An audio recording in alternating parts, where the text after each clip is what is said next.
कर्म ही जीवन को तय करता है। एक बार की बात है, कहीं दूर एक गौत नाम एक संत रहा करते थे। इसका एक ही बेटा था। उस बेटे को वह बहुत प्यार किया करते थे। जितना वह अपने बेटे से प्यार करते थे, उतना ही उनका बेटा उनसे प्यार किया करता था। उस संत के बेटे का नाम अर्जुन था। एक दिन की बात है, वह शांत भगवान की पूजा कर रहे थे। तभी उन्हें पता चला कि उनका बेटा अब इस दुनिया में नहीं रहा। यह सुनकर संत के चेहरे पर हल्की सी उदासी दिखी। फिर से वह सामान्य हो गए। लड़के का शव आया। तभी संत के पास एक शिकारी आया। शिकारी कहने लगा, महाराज, आपके बेटे की मृत्यु का कारण यह सांप है।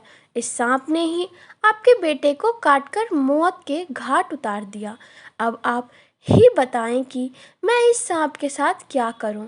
क्या मैं इस सांप को टुकड़ों में काटकर मार दूं या फिर गर्म तेल में डालकर मार दूं? संत महाराज ने कहा, आप इसके साथ कुछ भी ना करें। हमारा धर्म यह नहीं कहता है कि किसी को मारा जाए। अब इसको मार देने के बाद भी मेरा बेटा जीवित नहीं हो सकता है, तो फिर इसे क्यों मारा जाए? इसको जो अच्छा लगा उसने वह किया। संत और शिकारी की बात को सुनकर सांप भी इंसान की भाषा में बोल उठा।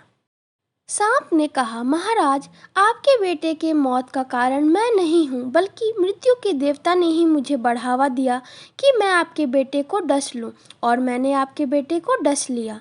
अभी इसकी बात हो ही रही थी, तभी मृत्यु देवता भी वहाँ आ गए। मृत्यु देवता ने कहा, किसी के मौत का कारण मैं नहीं होता हूँ। आपके बेटे का मौत का कारण भी मैं नहीं हूँ। मुझे तो काल ने आदेश दिया कि आपके बेटे की जान लिया जाए, इसलिए ही मैं सांप को डसने के लिए बढ़ावा दिया। इसमें ना तो सांप दोषी है और ना ही मैं। काल के अनुसार ही यह धरती चलती है। काल जो चाहता है वह ही होता है। हम सब काल के अनुसार काम करते हैं। मृत्यु के देवता संत, शिकारी और सांप को बता रहे थे। अभी तक यह खुद को सही बता ही रहे थे, तभी वहाँ पर काल भी आ गया। काल ने कहा, मैं भी किसी काम के लिए जिम्मेदार नहीं हूँ।